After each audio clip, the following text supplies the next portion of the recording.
Bom, pessoal, tudo bem? Vamos falar sobre os 6 elementos do conceito da justiça. Esses 6 elementos eu vou partir de duas teorias, né? Da teoria do Aristóteles e do Tomás de Aquino, que para mim conceituam a justiça da mesma forma. Tanto o conceito do Aristóteles como Tomás de Aquino, que é o Aristóteles é um filósofo grego, né?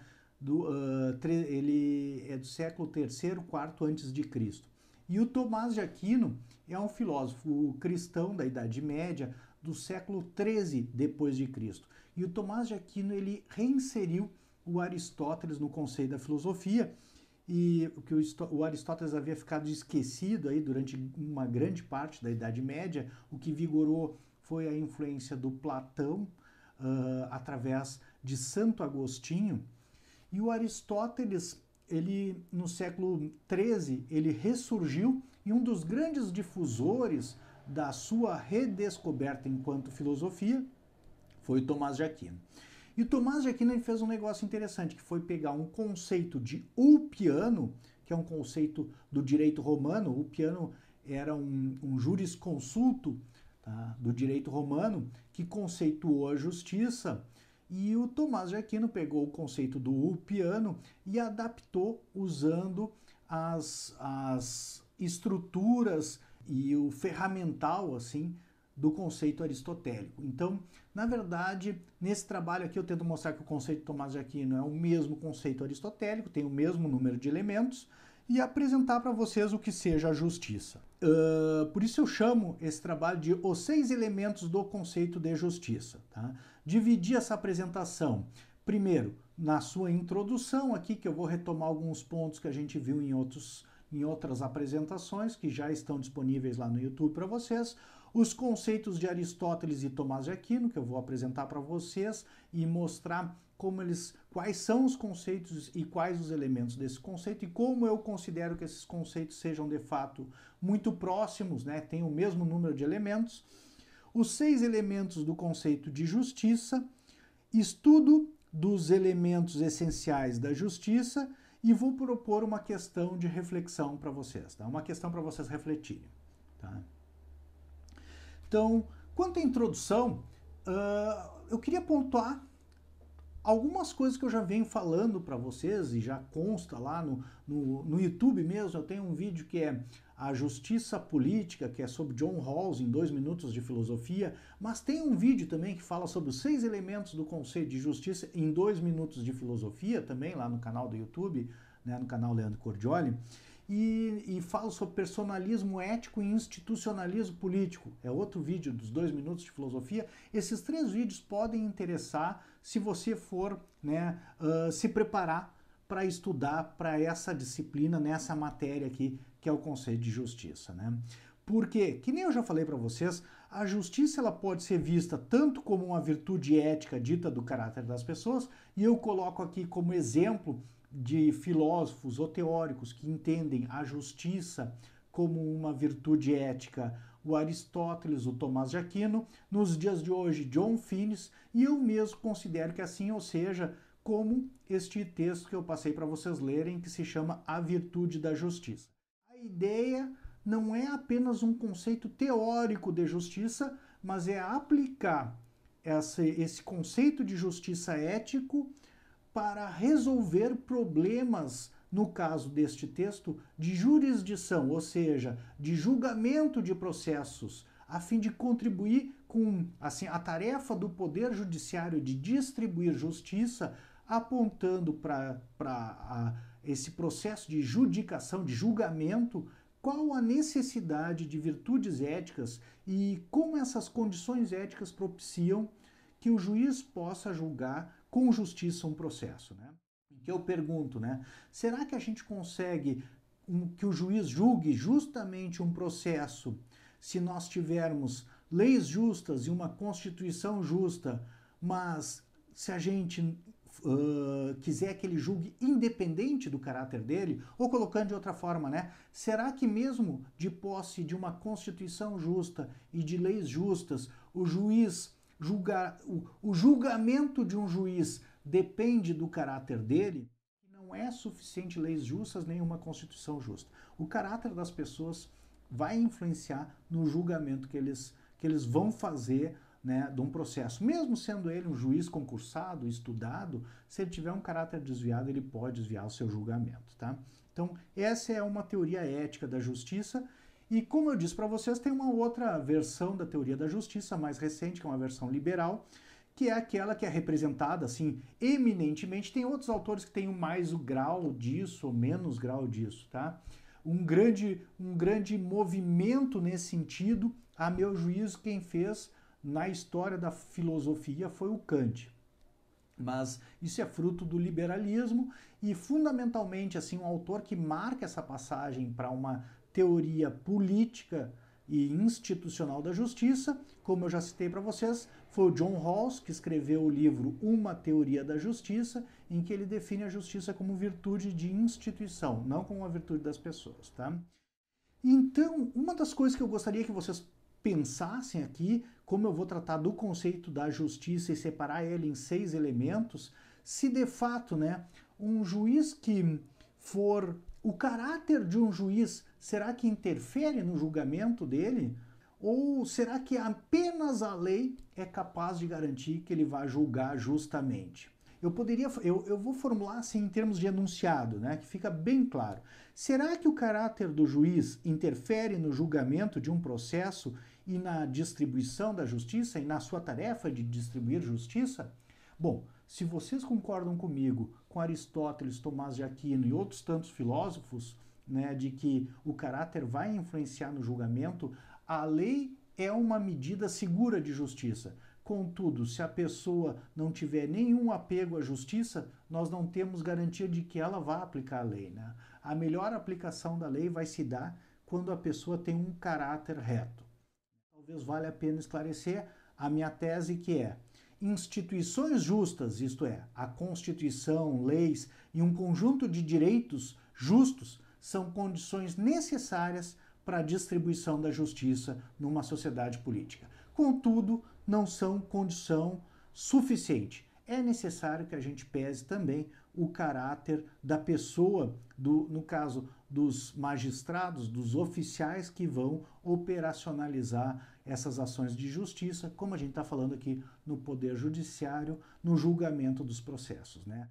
Ou seja, Constituição justa e leis justas são um bom guia para a justiça, mas se as pessoas tiverem um caráter desviado, elas podem desviar esses guias da justiça também. Então é necessário a gente ter Constituição e leis justas, mas também pessoas éticas e preocupadas com a justiça e com a ética e o seu caráter na operação dessas instituições, né? Nas práticas judiciais. Bom, vou colocar aqui para vocês 3 conceitos de justiça. Primeiro, do Aristóteles, tá? Esse é um conceito clássico de justiça do Aristóteles, que é o conceito que está na Ética Nicômaco, no livro 5º da Ética Nicômaco, tá? Capítulo 1. Então diz o Aristóteles: a justiça é a disposição habitual de caráter a partir da qual os homens praticam o que é justo, agem justamente e querem o justo, tá? Então, é interessante aqui, ó, que a disposição habitual, isso quer dizer uma virtude. E é uma virtude não de instituições, mas é uma virtude da vontade dos homens, né? Daquilo que os homens querem. As pessoas justas, os homens, seres humanos justos, eles querem o que é justo. Então, isso acaba moldando a vontade da pessoa, né? Querer, o ato da vontade é querer, né? A vontade é aquela que quer algo. Então, a pessoa justa quer justiça, quer o que é justo, né? Não só para si, mas para todos. Quer dar a cada um o que lhe pertence.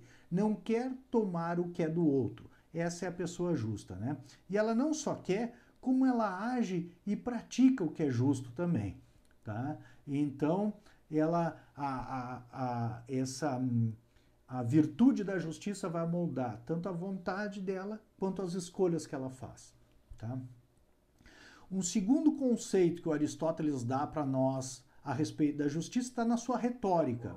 E ele define a justiça como: a justiça é a virtude pela qual cada um tem o que lhe é próprio e segundo a lei. Bom, Um terceiro conceito que eu vou apresentar para vocês aqui é o do Tomás de Aquino. Então, Tomás de Aquino define, como eu havia dito para vocês, usando o conceito romano de Ulpiano, mas usando também, ao mesmo tempo, o ferramental filosófico do Aristóteles para explicar esse conceito. Então, ele pega a filosofia do Aristóteles e apresenta o conceito de Ulpiano como um conceito que fecha exatamente com a filosofia do Aristóteles, tá?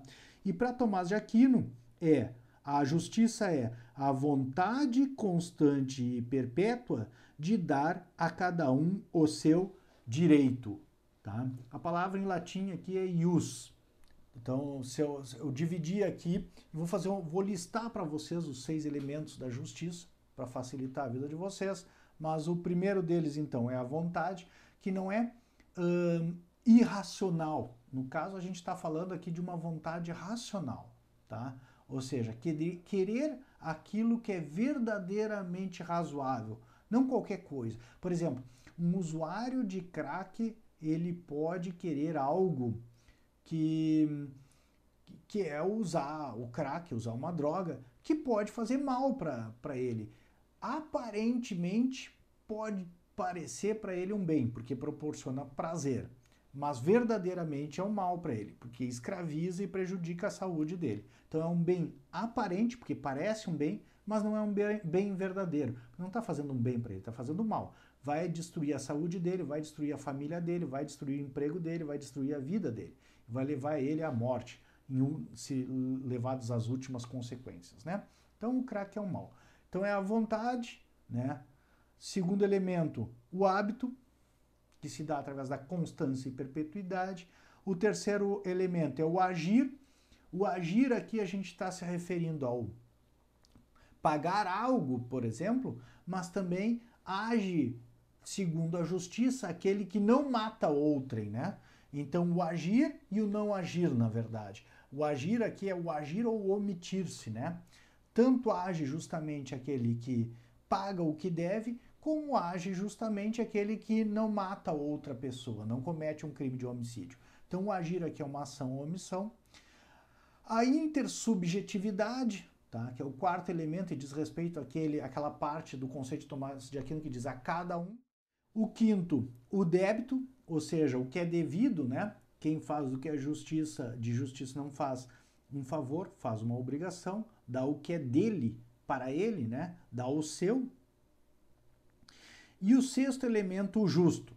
O justo que envolve tanto os direitos e os deveres. Alguns acham que justiça tem a ver apenas com direitos, né? Falam em justiça apenas para buscar os seus direitos. Mas justiça tem a ver com deveres, porque a pessoa justa é aquela que não quer o que é do outro, ou seja, pega o que é seu, os seus direitos, mas paga o que deve, os seus deveres, né?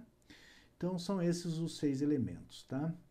Vamos passar para a análise, então. Aqui, se vocês forem ver, tem desses 6 elementos, os 3 primeiros elementos, né, dizem respeito ao caráter ou à consciência das pessoas. É o que eu chamo nos meus escritos de elementos éticos, propriamente falando do conceito de justiça. Aqueles elementos que são mais vinculados ao conceito de uma virtude e mais ainda de uma virtude ética, do caráter das pessoas, tá? Então são elementos que, se vocês prestarem atenção, tem mais a ver com o caráter das pessoas. Os 3 últimos elementos, o 4, o 5 e o 6, eles têm mais a ver com essa relação intersubjetiva exterior de dar ao outro o que lhe é devido, né? Ou a cada um o que lhe é devido, porque o outro inclui a si próprio. O justo não é aquele que se exclui das relações de justiça, não é o altruísta máximo. Assim, o justo é aquele que toma para si o que lhe pertence, mas não toma para si o que pertence a outrem, a outra pessoa, né? Então, incluir a si próprio nessa relação de justiça é fundamental também, tá? Então, voltando aqui, os 3 primeiros elementos, se vocês forem ver, dizem respeito à consciência da pessoa, ao caráter da pessoa, né? A vontade, que é um querer racional. O hábito, que é a forma dessa vontade, né? Que é a constância e a perpetuidade. E o terceiro, o agir ou não agir, a omissão, né? Isso aí tem muito a ver, tem mais a ver, assim, pelo menos em tese, né, tem mais a ver com o caráter da pessoa. Estou separando aqui para poder fazer uma análise dos elementos, porque assim, a bem da verdade, a virtude é uma coisa una, né? O conceito dela a gente separa para ver os seus elementos, né? Mas evidentemente que os 3 primeiros são conectados com os 3 últimos. Já os outros 3 elementos, então a intersubjetividade, o débito e o justo direito ao dever, tem mais a ver com o exterior e com essa condição jurídica, poderia dizer, né, ou até mesmo quase institucional do conceito de justiça, né? Por isso, eu considero assim, tem muitos autores que negam a teoria ética ou a eticidade do conceito de justiça e aceitam o conceito de justiça em Tomás de Aquino, em parte, porque eles reforçam que a justiça tem 3 elementos, a intersubjetividade, o débito e o justo.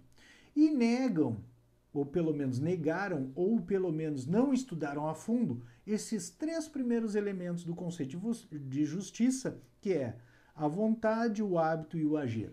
Né? Isso é curioso. Vocês pegarem, por exemplo, o livro do John Finnis, Lei Natural e Direitos Naturais, estou com ele aqui, inclusive, tá? No conceito de justiça dele, ele traz 3 elementos. Tá? Por coincidência, estava aqui em cima da minha mesa. E os 3 elementos são, né, o devido, a igualdade e a intersubjetividade. Né? Então, se você pensar assim, ó, o 4, a intersubjetividade, o 5º, o débito, o devido, e o 6º, que é a igualdade, que é essa igualdade que nem eu falei para vocês envolve tanto a lei quanto, que a lei é a medida da igualdade, né? Então a lei quanto o igual. Então os 3 últimos elementos, por exemplo, estão no conceito de John Finnis. Agora, se você perguntar para ele a vontade, o hábito e o agir, são elementos que ele não dá tanta atenção, e a bem da verdade, no capítulo da justiça do livro magno dele, assim, do maior trabalho dele, que é Lei Natural e Direitos Naturais, esses 3 primeiros elementos não são estudados, são esquecidos, tá? Ele mesmo depois revisa isso numa futura edição do livro que se deu, uma reedição que se deu em 2011, ele fez um pós-escrito que ele considerou que ele poderia ter falado mais sobre essa parte da virtude da justiça, né? Da parte virtuosa, entre aspas, da justiça. O primeiro elemento do conceito de justiça, o que eu posso falar para vocês a respeito da vontade? Nos meus livros, nesse texto aí que eu faço uma consideração sobre 6 elementos e comparo o conceito de justiça de Aristóteles e Tomás de Aquino com o conceito de justiça do John Finnis, eu dou exatamente esse exemplo aqui, né? O que é uma vontade irracional? Desculpem, uma vontade racional. Mas como é que eu posso mostrar isso aqui através de um exemplo? Imaginem vocês um jovem, né? Tinha uma avó, vamos dizer assim, um jovem de uns 10, 12 anos, né? Passou a infância dele comendo tiramisu. Todo domingo ele ia jantar com a sua avó, ficava feliz de ver a avó, e aí ia almoçar, almoço de domingo, né? Ia almoçar com a sua avó, depois a avó servia o tiramisu de sobremesa, e ele ficava, primeiro, né? Muito alegre de ver a sua avó, sentia o prazer do tiramisu, né, de comer era uma coisa que ele gostava, assim, nesse sentido de prazer, né, era uma coisa saborosa.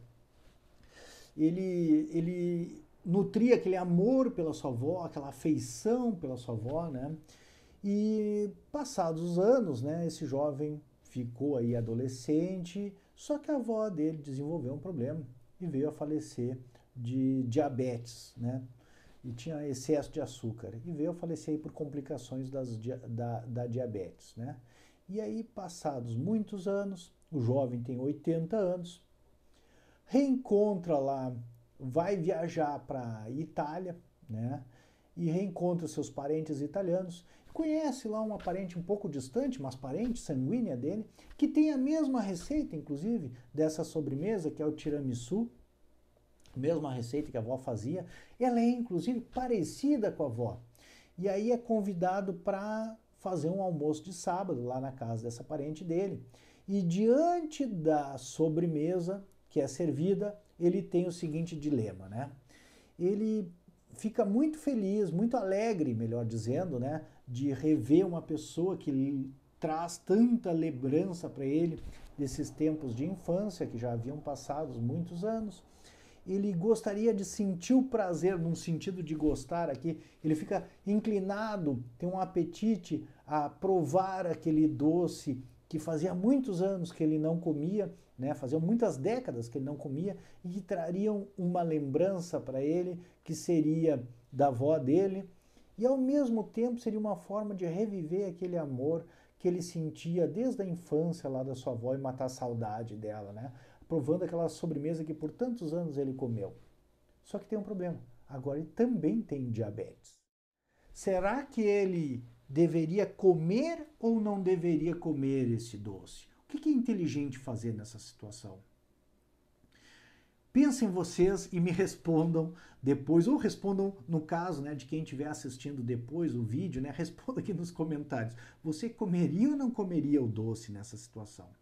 Primeira situação, né, que a gente pode pensar, né, se ele comer o doce, ele pode acabar perdendo a própria vida em razão do açúcar, né?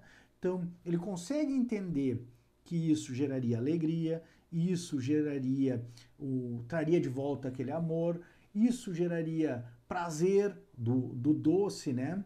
Ele consegue ver que essas outras inclinações, a alegria, o prazer e o amor mesmo, ele conseguiria reviver. Mas ele consegue compreender que isso prejudicaria a vida dele no sentido de poder matá-lo, né? Prejudicaria de uma maneira muito forte a vida dele. Então, seria inteligente comer o doce ou não seria inteligente comer o doce, né, nessa situação? E é sobre esse juízo de racionalidade é que nós estamos falando, né? Porque é exatamente sobre essa questão do prazer, da alegria ou do amor, né? E do que é certo ou não é certo, do que é verdadeiramente bom fazer ou não é verdadeiramente bom fazer. Só que as escolhas para os seres humanos não são tão simples assim. Nem sempre o prazer é errado, nem sempre a alegria é errado e nem sempre o amor é errado, né? Existem situações em que, mesmo que isso vá trazer alguma doença para ele ou prejudicar ainda mais o estado de saúde dele, talvez não faça diferença, talvez melhore a condição de vida dele, né? Vamos pensar assim, se ele tiver diabetes, mas tiver outros problemas, descobrir que deve ter uma doença terminal, que ele virá a falecer em poucos meses aí, que ele não tem mais tratamento e não vai conseguir sobreviver. Nessa situação, talvez fosse inteligente comer o doce.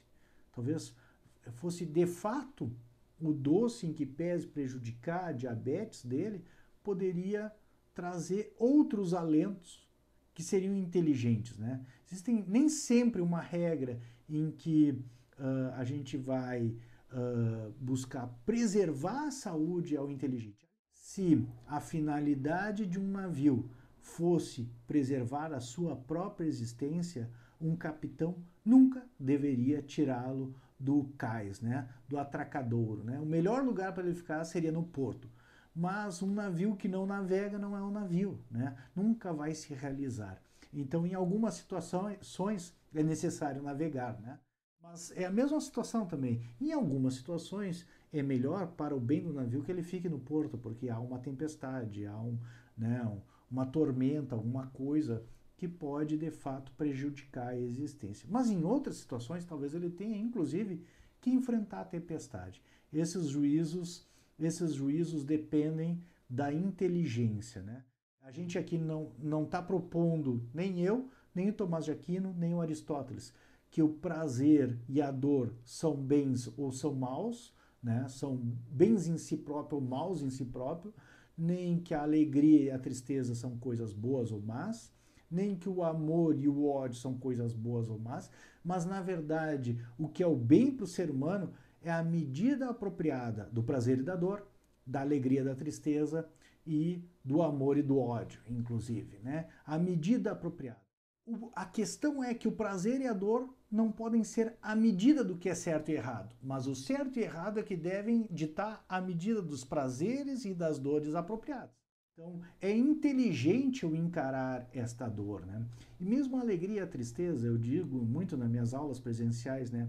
Não seria feliz aquele que fosse 100% alegre toda a sua vida, né? Seria um bobo, ele tem algum problema, essa pessoa, né? Uma pessoa, um ser humano que realmente se realiza é aquele que vai ter momentos de alegria e vai ter momentos de tristeza. Talvez não grandes momentos de grandes tristezas, né?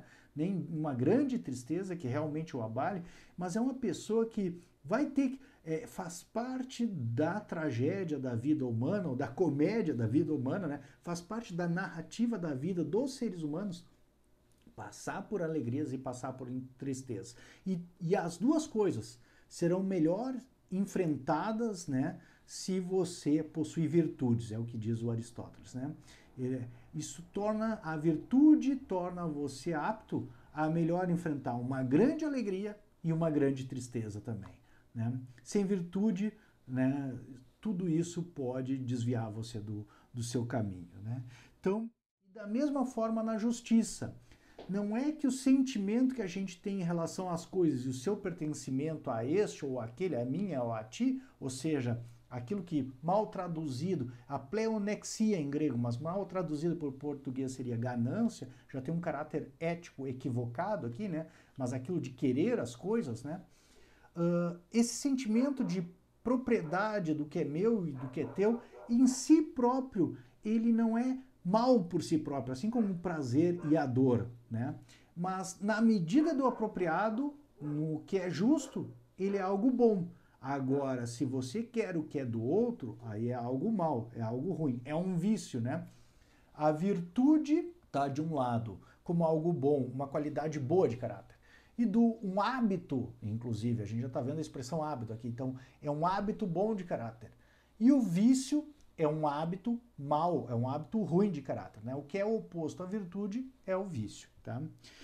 Outra coisa que é interessante aqui a gente já estudar a respeito se a virtude da justiça ela se dá na vontade, isso traz uma outra discussão interessantíssima para nós aqui. Será que uma justiça perfeita é possível? Discutia isso há alguns encontros atrás, né, com vocês já. Será que uma justiça perfeita é possível? Será que a gente pode querer uma justiça perfeita? Como eu disse para vocês, né, nos outros encontros, para a gente ter uma justiça perfeita, a gente precisa de um juiz que saiba tudo o que aconteceu. Então ele tem que estar em todos os lugares e ver tudo o que aconteceu. A gente precisa de um juiz que saiba todo o direito, conheça todo o direito, né? Porque se ele não conhece todo o direito, ele pode esquecer alguma lei, alguma regra específica que poderia modificar completamente a situação. E mais do que isso, a gente precisaria de um juiz que fosse capaz de restabelecer o que foi tirado da pessoa que sofreu a injustiça de modo perfeito. Ou seja, né, se alguém subtraíram de alguém R$100, o juiz deve devolver à pessoa que foi, né, vítima desse furto os R$100 que foi subtraído, né? Então, quando é R$100 é fácil. Agora, se alguém teve um parente, se alguém foi vítima de um homicídio, né, ou teve um parente seu assassinado, como é que o juiz vai restabelecer a vida dessa pessoa que foi perdida e tomada injustamente? Bom, num sentido, para termos de fato uma justiça perfeita, precisaríamos de um juiz onisciente, onipotente e onipresente, né? Onipresente porque ele teria que estar em todos os lugares e saber tudo o que aconteceu. Onisciente porque ele teria que saber tudo o que aconteceu e todo o direito. E onipotente porque deveria poder devolver tudo o que foi tomado. Mas a gente sabe que isso, pelo menos em termos de justiça humana, é impossível. A nossa justiça, ela vai sempre ser falha em algum aspecto.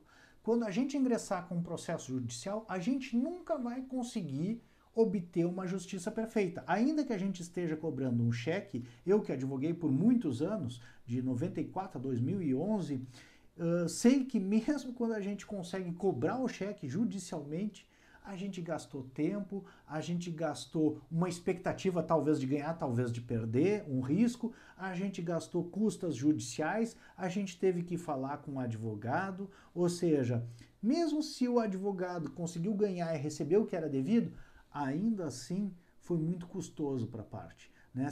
Se o devedor tivesse pago aquilo que deveria ter pago na época, seria muito mais simples, né? Seria justo de fato. Sempre ingressar, inclusive, com o Poder Judiciário envolve alguma perda, seja de tempo e seja financeira, inclusive, tá?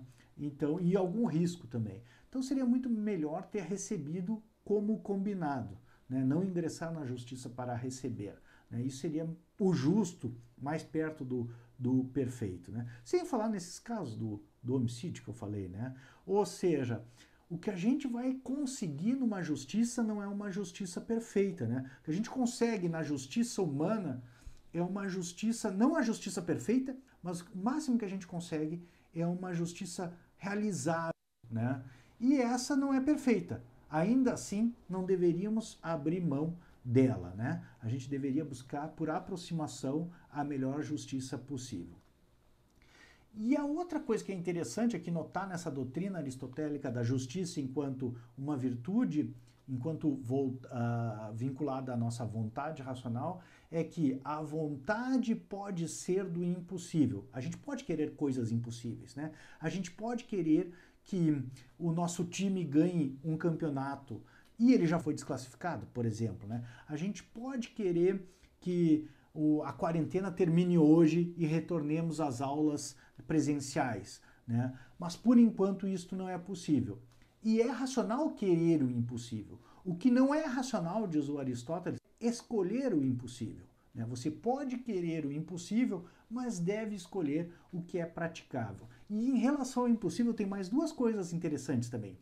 Existe o impossível que é impossível para todo o ser humano, por exemplo, João querer viver para sempre, viver eternamente. Isto é impossível para João. Segundo, existe um impossível que é relativamente apenas a alguém. Por exemplo, Leandro, o professor, pode querer fazer 18 anos, fazer aniversário de 18 anos. Só que para Leandro, que tem mais de 18 anos, não muito mais, mas um pouquinho mais, isso é impossível. Porém, para João, que tem 17, isso é possível. Então, em que pese algumas situações, né, se demonstrar que uma justiça mais próxima de uma justiça verdadeira seja impossível, e até a gente pode querer ela e se mover na sua direção o máximo possível, mas devemos escolher aquilo que é factível, que é realizável na situação, ainda assim existem situações em que pese para alguém ser impossível obter uma justiça mais perfeita, para outras pessoas não, né?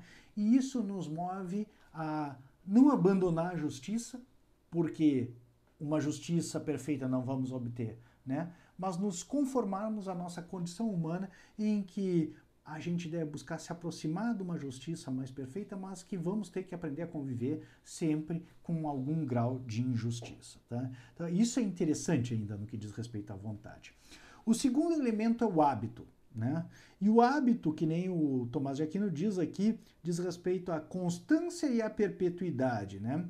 E o Tomás de Aquino, comentando essa constância e perpetuidade, ele quer dizer assim, ó, algo é constante quando é sempre da mesma forma, quando não fica mudando, né? Então, quando a pessoa tem de fato a virtude da justiça, ela é uma pessoa que quer sempre o justo, não é quer o justo de vez em quando e daqui a pouco quer pegar o que é do outro, ou daqui a pouco não quer pagar o que é devido, ou daqui a pouco quer mais. Essa pessoa que tem uma inconstância do hábito não tem a virtude da justiça ainda desenvolvida. Por outro lado, esse hábito ele é perpétuo. O que Tomás de Aquino quer dizer com isso? Perpétuo é aquilo que tem uma firmeza, né? A constância é a ocorrência contínua da mesma coisa, não fica mudando. E a perpetuidade é a firmeza. Alguém que quer o justo, ele quer firmemente, quer perpetuamente aquilo que é justo. Esse é um efeito da implantação da virtude, da justiça no caráter da pessoa, né? Quando a pessoa de fato é justa, ela quer sempre o que é justo, não fica titubeando, e segundo, quer de uma maneira firme, não está disposta a negociar o que é justo, tá? Então, ela quer, o hábito dela é o hábito da justiça, o hábito de querer o que é seu e não querer o que é do outro, e isso de uma maneira habitual, de uma maneira constante e de uma maneira firme, isto é, perpétua, tá? Diz o Aristóteles ali, ó, primeiro se faz com conhecimento, depois escolhendo-as e escolhendo-as por elas próprias. E, em terceiro lugar, se faz com uma atitude firme e inamovível. Ou seja, a ação da virtude, primeiro, quando a pessoa está desenvolvendo a virtude, ela ainda deve saber o que ela está fazendo, deve buscar escolher o que é justo, deve se esforçar nesse sentido. Mas depois, quando ela já for uma pessoa virtuosa, e no caso, possuir a virtude da justiça, ela vai fazer isso de uma maneira firme e inamovível, ou seja, perpétua, né? Firme mesmo, né? Não vai ficar titubeando e nem mudando de uma coisa para outra. Não vai ter uma vontade inconstante, né?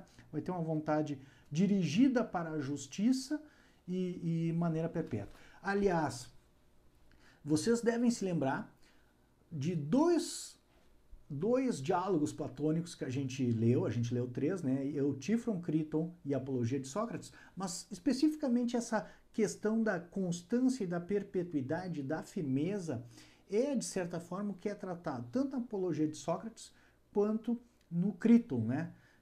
Não sei se vocês se lembram que o Sócrates, ele não se dobrava à injustiça, ou melhor, ele não se dobrava para fazer uma injustiça, mesmo que fosse coagido, mesmo que estivesse passando pelo um perigo de perder a própria vida. Não sei se vocês se lembram, na Apologia tem o caso do Leão de Salamina, né? Que o Sócrates foi obrigado pelos tiranos a ir buscar o Leão de Salamina para ser executado, mesmo ele sendo inocente. E o Sócrates preferiu ir para casa e não trazer o Leão de Salamina, ainda que isso pudesse implicar em futuramente ser executado. Porque ele dizia: eu me preocupo absolutamente em não fazer uma injustiça, não se vou sofrer ou não, né? Da mesma forma em Críton, né? Que o Sócrates diz, o Críton oferece para o Sócrates: olha, Sócrates, eu paguei o guarda lá, já ofereci para o guarda dinheiro para ele te liberar, e ele vai deixar tu fugir antes que você seja injustamente executado. E o Sócrates diz: eu não vou fugir, se é isso que foi decidido, eu vou fazer o que as leis mandam, eu não vou praticar uma injustiça, porque seria injusto não aplicar as leis. E eu absolutamente me preocupo em não praticar uma injustiça, não se vou sofrer ou não, né? Então, esta é a firmeza de caráter da virtude da justiça. O agir, que é o terceiro elemento, né?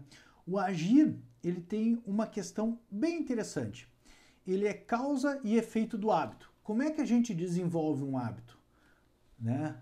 Praticando ações de justiça, nos tornamos pessoas justas. Tá? Então, praticando reiteradamente, várias vezes, uma ação de justiça, nos tornamos pessoas justas. E da mesma forma, como é que você vai desenvolver o vício da injustiça? Da mesma forma, praticando reiteradamente ações injustas, reiteradamente, várias vezes pegando o que pertence ao outro, você te torna uma pessoa injusta, né? Se você costuma a pegar o que é do outro, se acostuma a pegar o que é do outro, vai acabar se tornando uma pessoa injusta, tá? E isso traz duas coisas aqui, né? 2 pontos que eu gostaria de trazer. Primeiro, você constitui o hábito, você forma o hábito e o teu caráter e a tua consciência através das práticas reiteradas das ações da justiça. Ou te constitui uma pessoa injusta, viciosa, praticando reiteradamente ações da injustiça. Se você toma o que é do outro reiteradamente, é uma pessoa gananciosa, um dia você vai ter uma vontade firme e inamovível e perpétua de pegar o que é do outro. Você aí desenvolveu o vício da injustiça. Mas se você pratica reiteradamente as ações da justiça, dando a cada um o que lhe pertence, ainda que isso às vezes seja um pouco sacrificado para você, mas se preocupa não em pegar o que é do outro, mas dar o que é do outro, se você fizer isso muitas vezes, repetidas vezes, uma hora você vai se acostumar com isso.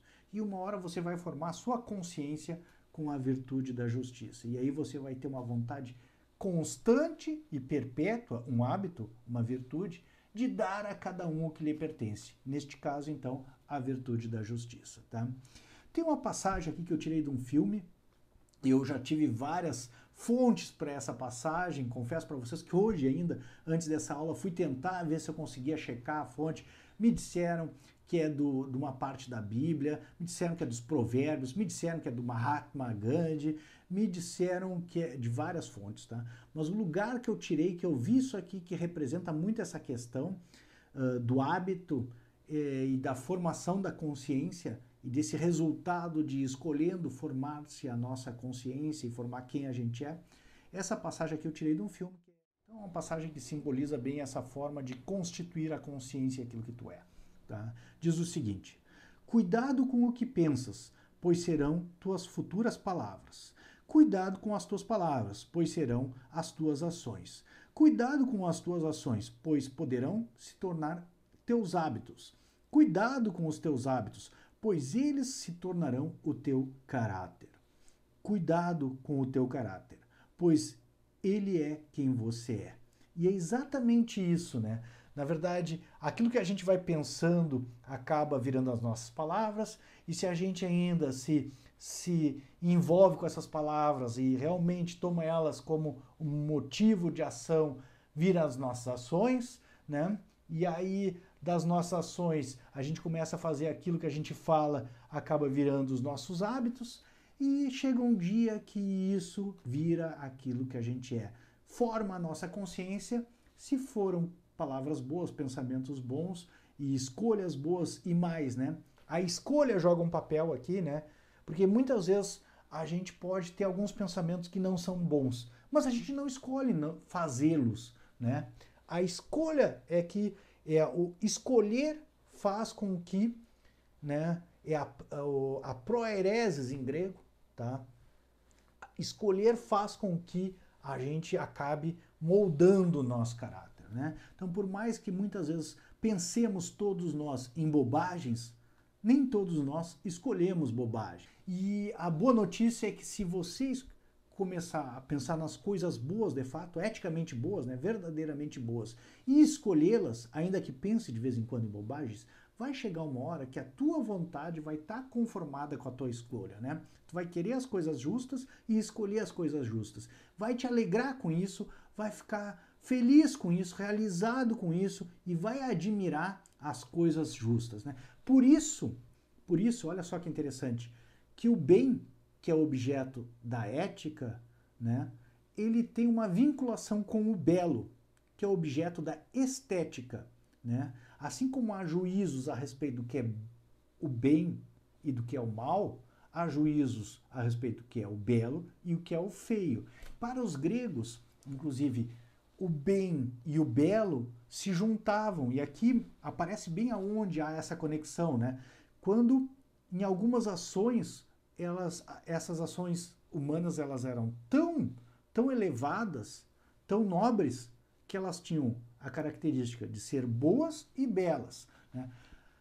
A gente pode ver isso nas ações hoje em dia, não é uma questão só da ética grega, né? O bom e o belo. Quando a gente olha para uma pessoa que de fato é uma pessoa virtuosa e se admira com o que ela faz e causa admiração, é uma admiração ética, no sentido de dizer, olha só, ele fez o que é justo, o que é correto, mas muitas vezes é bonito o que ela faz. Quando a gente fala que é bonito, a gente está se referindo a um juízo estético, é belo, né? Então olha que bonito que ela fez, né? Deu ao outro lá, recebeu um troco a mais e devolveu, olha que bonito. Cedeu o lugar para a pessoa idosa, ajudou a outra pessoa que era mais fraca, olha que bonito que ela fez. Ações belas, então são ações éticas também, né? Porque tem a ver com o bem.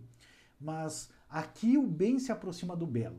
Havia uma palavrinha grega feia que juntava as duas coisas. Traduzem às vezes essa palavrinha grega que o Aristóteles cita numa outra obra que a gente não vai estudar, que é Ética a Eudemo, tá? E a palavrinha grega que o Aristóteles cita, a Ética Eudêmio, muitas vezes é traduzida por nobreza, né? Ou seja, quando uma ação é nobre, ela é boa e bela. Essa palavrinha grega é feiosa, né, a palavra, mas é kalos kai agatos. Agatos, agaton é o bem, agatos, o bem, né? Kalos, o belo. Então, kalos, kai, agatos é o belo e o bem. Juntaram isso numa palavrinha, assim, flexionaram as duas expressões, kalos, kai, agatos, numa palavrinha e virou, né, calocagatia, né, que é uma palavra feinha, que traduzem por nobreza às vezes, né, calocagatia, ou seja, o belo e o bom, né, é um atributo. Tá? Que mais que eu posso falar? Do quarto elemento, a intersubjetividade. Então, a justiça, ela é uma virtude que se dá entre as pessoas, não consigo mesmo, tá? Então, a justiça, quem faz o que é de justiça faz um bem para si próprio, porque constitui o próprio caráter, mas também faz o bem para outra pessoa, na medida que atribui o que pertence a outra pessoa a ela. Então, ela é uma virtude intersubjetiva, se dá entre sujeitos. Quando você age justamente, você faz um bem para si, porque está te tornando uma pessoa justa. Ao dar o que é do outro, você forma o seu caráter, você se torna uma pessoa justa. Então, as duas coisas ocorrem concomitantemente. Exteriormente, o outro recebe o que é dele, o pagamento do preço, o carro que você vendeu para ele, né? E o que você se comprometeu com ele, né? Ele recebe o que é o outro, o tu ou o ele, recebem o que eu prometi que ia dar. Interiormente, eu, quando pago o que é devido, me torno, através do hábito, uma pessoa mais justa. Faça um bem para mim, desenvolvo uma capacidade, me torno uma pessoa, nesse sentido de capacidade humana, uma pessoa mais feliz. Não necessariamente apenas mais alegre, né? Mas me torno mais realizada, né? Me torno um eudaimon, uma pessoa que tem a eudaimonia, que é a felicidade. Tá? Ou, na linguagem dos dias de hoje, floresço as minhas capacidades enquanto pessoa, né? Desenvolvo elas. Então, a virtude da justiça também é um bem para o outro, né? Diz o Aristóteles, a justiça é entre as virtudes a primeira que consiste no bem alheio, pois se refere aos outros. E um outro ponto aqui na intersubjetividade que já vale a pena mostrar para vocês é que é uma questão bem discutida, né? Como a virtude da justiça sempre envolve outras pessoas, a gente não é capaz de fazer uma injustiça contra si próprio, né? A gente faz uma injustiça contra o outro ou faz justiça a favor do outro. O quinto elemento, que é o devido, o débito, tá? Então, uma relação de exigibilidade. Aqui vale a pena um exemplo para trazer para vocês esse quinto elemento, né? Porque uma coisa é dar o que é direito do outro, outra coisa é fazer um favor. Então, por lei, ou seja, se a justiça é dar a cada um o que ele é devido, de acordo com a lei, por lei eu devo alimentar o meu filho.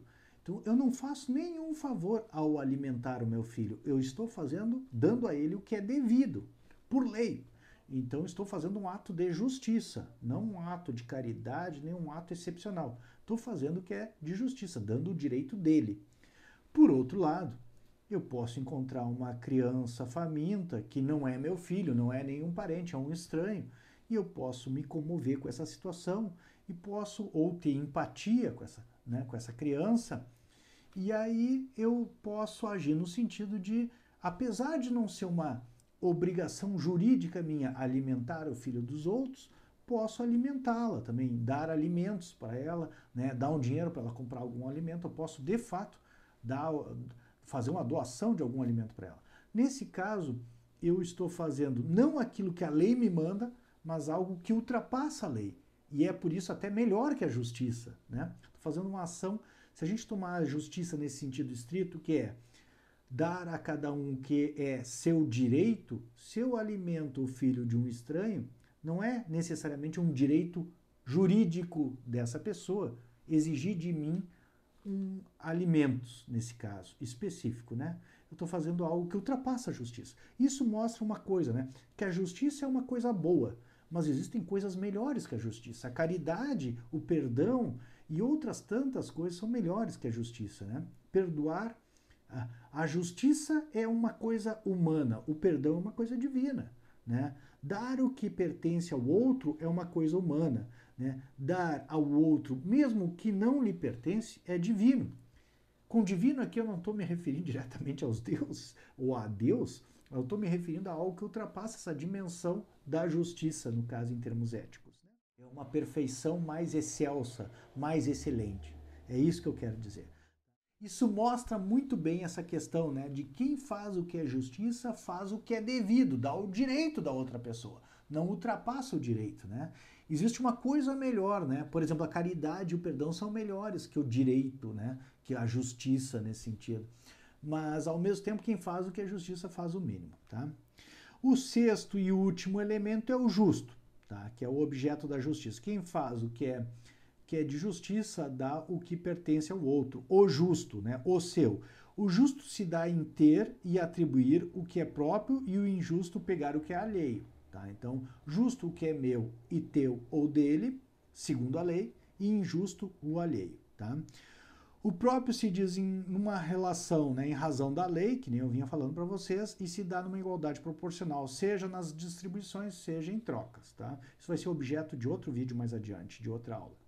Aqui tem uma outra coisa que sim, hoje eu queria ver ainda com vocês, e a última coisa provavelmente é que o justo é neutro, ou seja, a justiça é a vontade constante e perpétua de dar a cada um o justo.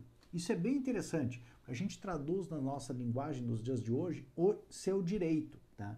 Mas na verdade o direito nada mais é que o benefício que a pessoa tem em relação a em razão de uma relação de justiça, né? Vocês pensarem assim, se vocês pensarem na justiça ou no justo como uma relação entre pessoas, direito nada mais é do que os benefícios que a pessoa tem, fixados, atribuídos a ela pela lei, em relação a em razão dessa relação de justiça, né? Mas se vocês pensarem, a gente tem direitos, mas também tem deveres. E muitas vezes, numa relação de justiça, há não apenas direitos, né? As pessoas muitas vezes querem estudar o direito para conhecer seus direitos, né? Usar o direito e os seus direitos como se fossem armas, né? Mas na verdade, se a gente pensar em termos de justiça, há direitos e há também deveres. E há um feixe de direitos e um feixe de deveres, né? Por exemplo, se alguém deve para mim um valor, sei lá, R$ 1.000, vamos supor, eu tenho o direito de cobrar os R$ 1.000. Porém, eu não tenho direito, por exemplo, de expor ela ao ridículo publicamente.